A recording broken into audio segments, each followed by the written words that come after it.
Sir నమస్కారం. నమస్కారం. Thank you for coming sir. మీరు చాలా బిజీ రోజుని కూడా మా కోసం ఇంత సమయం కేటాయించి వచ్చినందుకు ధన్యవాదాలు.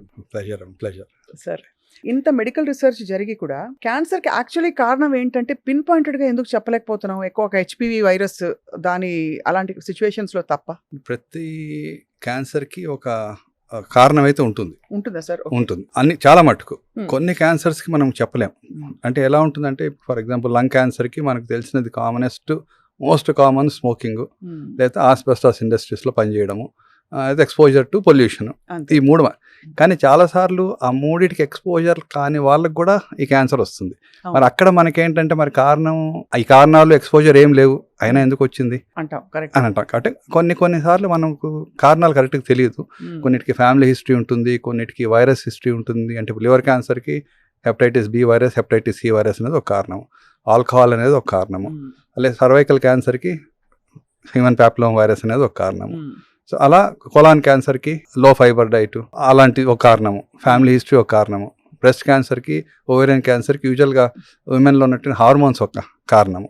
సో ఆ హార్మోన్స్ని ఏవి ప్రేరేపింప చేసినా కూడా, అంటే స్టిమ్యులేట్ చేసి హార్మోన్స్ నార్మల్గా ఉండాల్సిన దానికంటే ఎక్కువ మోతాదులో వెలువడినా మరి అది అన్ని సంవత్సరాలు వాళ్ళు తట్టుకొని నిలబడాలంటే అది ఓవరీ అయినా సరే, యూటరస్ అయినా సరే, బ్రెస్ట్ అయినా సరే ఏదో ఒక రోజు డ్యామేజ్ అయ్యే దానికి తోడు స్మోకింగ్, ఆల్కహాల్ అలాంటివి, స్ట్రెస్ ఇవన్నీ కూడా తోడైతే ఇంకొంచెం తొందరగా వస్తుంది. ఈ స్ట్రెస్ ఫ్యాక్టర్ గురించి అందరూ మాట్లాడుతున్నారు సార్. అసలు స్ట్రెస్ ఏం చేస్తుంది? శరీరంలో ఏం జరుగుతుంది? కార్టిజాల్ ఏదో రిలీజ్ అవుతుందని చెప్తారు. ఏమైపోతుంది తర్వాత? ఇప్పుడు స్ట్రెస్ అంటేనే బాడీలో ఉన్నటువంటి ఎన్విరాన్మెంట్, ఏదైతే పీస్ఫుల్ ఎన్విరాన్మెంట్ ఏదైతే ఉంటుందో, స్ట్రెస్ అనేటప్పటికి చాలా రకాలైనటువంటి హార్మోన్స్ రిలీజ్ అవుతాయి. అది అడ్రినల్ నుంచి, కార్టిజాల్ నుంచి రకరకాల హార్మోన్స్ మనము ప్రశాంతంగా ఉన్నప్పుడు ఉన్నటువంటి హార్మోనల్ బ్యాలెన్స్ మిలియు అంటాం, ఇంటీరియర్ అంటే బ్యాలెన్స్. అది దానికి మనం కోపంగా ఉన్నప్పుడు, స్ట్రెస్లో ఉన్నప్పుడు, డిస్టర్బ్డ్గా ఉన్నప్పుడు ఉన్నటువంటి హార్మోన్స్ చాలా ఇష్టం వచ్చినట్టు రేస్ అయిపోవడం, తగ్గడం జరిగిపోతుంటాయి అన్నమాట. ఇప్పుడు ఈ స్ట్రెస్లో అనేది ఇప్పుడు ఒక్క 5 నిమిషాలు 10 నిమిషాలు వచ్చే స్ట్రెస్ కాదు. ఇప్పుడు మన పని రీత్యా చూస్తే మనకు సాఫ్ట్వేర్ ఇంజనీర్స్కి ఎలా ఉంటుంది, రాత్రి మేలుకొని 6 o'clock జాబ్ మొదలయ్యి పొద్దున్న 3 o'clock వరకు 4 o'clock వరకు మనకు పనిచేస్తుంటారు. సో దాంతో ఏమవుతుంది, రాత్రి వెలువడుతున్నటువంటి ఈ మెలటోనిన్ హార్మోన్ అవన్నీ కూడా డిస్టర్బ్ అయిపోతాయి. మెలటోనిన్ అనేది ఏంటది? హ్యాపీ హార్మోన్ అంటాం మన జనరల్గా, మన రొటీన్గా చెప్పాలంటే. ఆ హార్మోను మంచి నిద్రకు కానీ, బాడీలో అన్ని ప్రశాంతతకు కానీ అదొక కారణం. ఇటువంటిది లేట్గా తినడము, లేట్గా పడుకోవడము, లేట్గా టీవీ చూడడం, ఫోన్లు చూడడం అన్నీ కూడా డిస్టర్బ్ చేసేస్తాయి మనకు.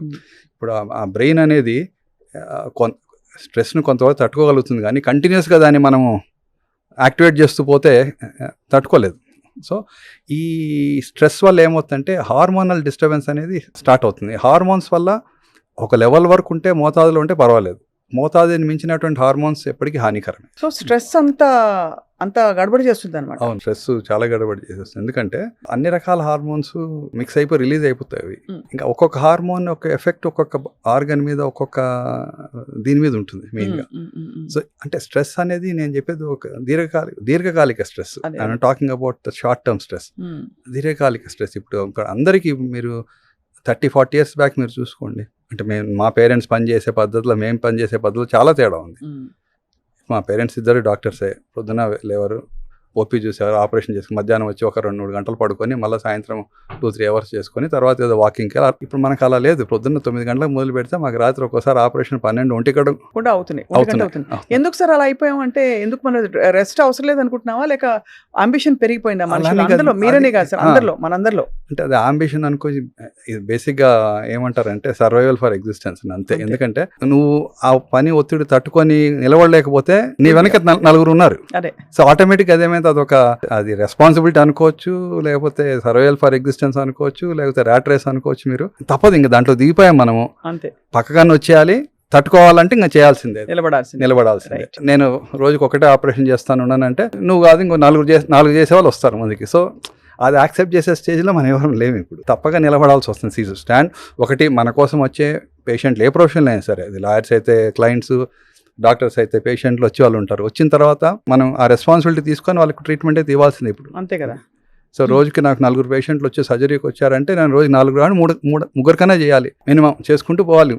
రేపటికి మళ్ళీ 2-3 వస్తారు, ఎల్లుండికి మళ్ళీ 2-3 వస్తారు. నేను ఒకటే చేస్తానంటే కుదరదు కాదు. సో మన నమ్మకంతో మన దగ్గరికి వచ్చినప్పుడు బాధ్యతగా మనము చేయాల్సిందే. రెండోది మన బాధ్యత అది. రెండోది ఇంక ఇది తప్పదు, నిలబడాలి అక్కడ ఫీల్డ్లో నిలబడాలి, మన పొజిషన్ నిలబడాలంటే ఇది స్ట్రెస్ తప్పదు. సార్, లైఫ్ స్టైల్లో మీరు గమనించిన అతిపెద్ద తప్పిదాలు ఏంటి ఇప్పుడు మీరు చూస్తున్న జీవితంలో, ప్రపంచంలో చుట్టూ చాలా మందిని? మెయిన్గా ఏంటంటే మనకు ఫుడ్ హ్యాబిట్స్, స్లీపింగ్ హ్యాబిట్స్, ఇవి రెండు చాలా కీలకం. ఆ రెండిట్లోనే మెయిన్గా తేడా వస్తుంది. ఫుడ్ హ్యాబిట్స్ అంటే ఏంటి, ఒకటి మన ఇష్టం వచ్చిన టైంకి తినడము, ఇష్టం వచ్చిన మోతాదులో తినడము, ఇష్టం వచ్చిన క్వాంటిటీస్ మనం ఎక్కడెక్కడో తినడము. ఇంట్లో తినే ఫుడ్కి బయట తినే ఫుడ్కి చాలా తేడా ఉంటుంది. ఇంట్లోనే తినే ఫుడ్ టేస్టీగా ఉండదు కానీ హెల్తీగా ఉంటుంది, బయట తినే ఫుడ్ టేస్టీగా ఉంటుంది కానీ హెల్తీగా ఉండదు. కానీ ఏమవుతుంది, సోషల్ రెస్పాన్సిబిలిటీస్ అనుకోవచ్చు, లేకపోతే ప్రొఫెషనల్, ఇప్పుడు మీటింగ్స్ జరగాలి, ఇంట్లో పెట్టుకోలేం కదా, బయటికి పోయి తినాలి. సో అక్కడ ఏమవుతుందంటే మనం చేయాల్సిందంటే అక్కడ కొంచెం ఆ రెస్ట్రిక్షన్ పెట్టుకోవాలి. ఇంతే తింటాను, తిన్న తర్వాత కూడా కొంచెం వెజిటేబుల్స్ తినాల్సిందే, కర్డ్ తినాల్సిందే, మీట్ తినాల్సిందే, ఫ్రూట్స్ తినాల్సిందే. అలా బ్యాలెన్స్ పెట్టుకొని క్వాంటిటీ కూడా, అది ఆల్కహాల్ కానివ్వండి, ఫుడ్ కానివ్వండి, ఏమైనా సరే ఒక లిమిట్ పెట్టుకొని బ్యాలెన్స్ చేసుకోవాలి, అంతే. అది రెండోది స్లీపింగ్ హ్యాబిట్స్.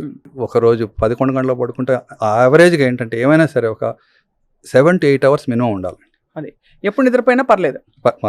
యావరేజ్గా మనం జనరల్గా చెప్పేది అంటే 11 o'clock పడుకొని 7 o'clock. ఎందుకంటే బై 12 తర్వాత ఏమవుతుందంటే మనకు ఆ మెలటోనిన్ హార్మోన్ అనేది డిస్టర్బ్ అయిపోతుంది, అది పీక్ వస్తుంది. అప్పుడు ఎప్పుడు వస్తుంది, మనం పడుకొని ఉంటే అది వచ్చింది మనం మేల్కొని ఫోన్లు చూసుకుంటూ, టీవీలు చూసుకుంటూ, పని చేసుకుంటుంటే అది కూడా రాదు సరిగా, మన దర్దాపుకు రాదు. సో ఆ పీస్ ఆఫ్ మైండ్కి రెస్ట్ కావాల్సిందే, మజిల్స్కి, బాడీకి రెస్ట్ కావాల్సిందే, అన్నిటికీ రెస్ట్ కావాల్సిందే. సో ఈ food habits plus sleeping habits ఇవి మన ఇంపార్టెంట్. ప్లస్ ఎక్సర్సైజ్ ఒకటి. ఎక్సర్సైజ్ అంటే ఇంకా నేను చెప్పేది ఏంటంటే అందరికీ వీలు కాకపోవచ్చు ఎక్సర్సైజ్ అంటే మనం మ్యారథాన్లు పరిగెత్తాల్సిన అవసరం లేదు. ఒక ½ an hour అండి, అది యోగా కావచ్చు, వాకింగ్ కావచ్చు, బ్రిస్క్ రన్నింగ్ కావచ్చు. అంటే కొన్ని 30 years వరకు పరిగెత్తవచ్చు, 50-60 years పరిగెత్తలేం కదా. వాకింగ్, ట్రెడ్మిల్, ఏదో క్రాస్ ట్రైనర్, సైక్లింగ్, ఏదో ఒకటి చేసుకొని కొంచెం ఏజ్కి తగ్గట్టు మనం ఫిట్నెస్ని కూడా, ఇప్పుడు 60 సంవత్సరాలకి నేను 15 kilometers పరిగెత్తాలంటే వీలు కాదు. ఏజ్కి సరిపోయే విధంగా మనం ఫిట్నెస్ని చేసుకోవాలి. ఎందుకంటే ఎంత యాక్టివ్గా మజిల్స్ ఉంటాయి అంత స్ట్రాంగ్గా బోన్స్ ఉంటాయి. ఎంత యాక్టివ్గా బోన్స్ మజిల్స్ ఉంటాయి అంత యాక్టివ్గా బ్రెయిన్ ఉంటుంది. సో హార్ట్ అయినా సరే ఉంటుంది. సో అలా ఈ 3 చాలా కీలకం మనకు. Diet modulation, exercise, sleep. Sir, ఈ 3 డిస్టర్బ్ అయ్యి దానివల్లే క్యాన్సర్ వచ్చింది, క్యాన్సర్ లాంటి ఒక కండిషన్ వచ్చింది వాళ్ళకి అని అనడానికి మనకి ఏమైనా స్టడీస్ ఉన్నాయా? అంటే లైఫ్ స్టైల్ వల్ల, బికాస్ మీరు అన్నారు స్మోకింగ్, లేకపోతే డైరెక్ట్ అంటే హెచ్పివి ట్రాన్స్మిషన్, అవన్నీ వాటికి డైరెక్ట్ ఇంటర్వ్యూస్ ఉన్నాయి. బట్ లైఫ్ స్టైల్ వల్ల డిస్టర్బ్ అయ్యి వాళ్ళకి క్యాన్సర్ వచ్చింది అనే కేస్ స్టడీస్ మనకు బయటపడ్డాయా? అంటే ఇప్పుడు లైఫ్ స్టైల్ అంటే లైఫ్ స్టైల్ ఆల్టరేషన్ ఏంటి? స్మోకింగ్ అనేది లైఫ్ స్టైల్ ఆల్టరేషన్, అది లైఫ్ స్టైల్లో భాగం కాదు, భాగం కాదు. రైట్. చాలా మంది ఇప్పుడు వచ్చి చెప్తుంటారు, ఇప్పుడు వచ్చిన తర్వాత, డాక్టర్ గారు నేను స్మోక్ చేయను, తాగను, బయట ఫుడ్ ఎక్కువ తినను, అయినా వస్తుంది. ఎందుకు వస్తుందంటే మరి ఇమ్యూనిటీ. ఇప్పుడు మన బాడీ ఇప్పుడు ఏమవుతుంది, కొంతమంది స్మోక్ చేస్తూనే ఉంటారు, క్యాన్సర్లు రావు.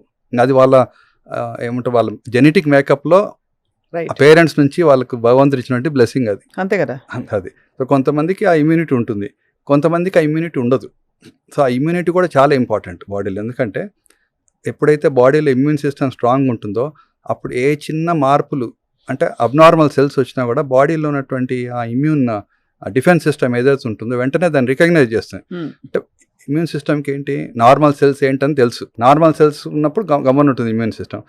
అబ్నార్మల్ సెల్స్, అది బ్యాక్టీరియా కావచ్చు, క్యాన్సర్ సెల్ కావచ్చు, ఏమైనా కావచ్చు, ఒకసారి అది ఉందంటే దానికి సిగ్నల్ వచ్చేస్తుంది, వెంటనే యాక్టివేట్ అయ్యి దాన్ని చంపేస్తుంది. ఇమ్యూనిటీ కూడా చాలా ఇంపార్టెంట్. మన ఇమ్యూనిటీ ఎలా పెంచుకోవాలంటే టు నెక్స్ట్ టైం ఇప్పుడు నేను చెప్పినవి 3 కారణాలు: ఎక్సర్సైజు, డైట్, హెల్త్. ఇంకా అది కాకుండా మనం ఎక్సర్సైజ్లో భాగంగా మనకు ఏమైనా సరే యోగా కావచ్చు, ప్రాణాయామం కావచ్చు, ఏమైనా సరే, బికాస్ ఆక్సిజనేషన్ అనేది బాడీకి కూడా చాలా ఇంపార్టెంట్. ఆక్సిజనేషన్ అది చాలా ఇంపార్టెంట్. ఎందుకంటే